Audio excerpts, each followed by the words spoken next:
Hello, ladies and gentlemen. My name is David, and I will be speaking to you guys about Frankenstein. The novel is about a man named Victor Frankenstein that goes through situations in his life.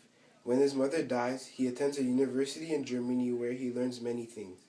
He applies his newfound knowledge of science to create a human being. When the creation is brought to life, Frankenstein is horrified by his own accomplishment. He is so afraid that he falls into some type of illness that lasts for a couple months. Meanwhile, the creature runs off into the woods, and the monster searches for people to become friends with, but instead he finds enemies. Dr. Frankenstein is the monster's father and creator, and he feels like he has been abandoned by his creator and let go out into a world where he is not accepted by anybody. The monster decides to get revenge on Victor and starts killing people, mainly the people closest to Victor. Frankenstein is an example of great literature because it gives us a good insight on mankind. It conjures emotion, and it shows us what happens when man tries to play God. It helps us see what needs to be done as a creator. Frankenstein should be considered for the FM Literary Prize because of the critical commentary written by a scholar named Lars Lunford. He explained that Victor did not value life because he let the life that he had created run off on its own. He explains how important being valued can be.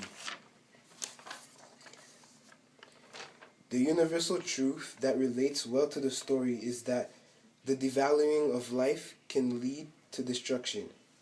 This is true because in the story, Frankenstein did not put enough value on his creation, and that led the monster to destroying and killing people. Frankenstein is also a good novel for people to learn how our humanity can be affected. It affected Victor greatly because Victor almost lost his humanity in the process of creating life.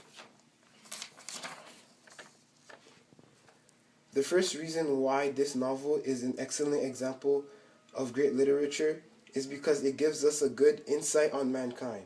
For example, in the story, the monster is neglected, and that builds up his anger. The second reason why this novel is an excellent example of great literature is because it conjures emotion. In the novel, many different emotions are expressed by Dr. Frankenstein and the monster. It is the emotions in the story that lead to the major events that occur. The last reason why this novel is an excellent example of great literature is because it shows us what happens when man tries to play God. We as humans are not fit to be like God. When man tries to play God's role, it leads to dangerous situations, like it is shown in Frankenstein. There are three reasons to why the novel is an example of great literature. Those reasons are that it gives us a good insight on mankind, it conjures a lot of emotion, and it shows us what happens when man tries to play God. The novel of Frankenstein teaches us a great lesson on the human nature and how severely it can be affected. Thank you. The end.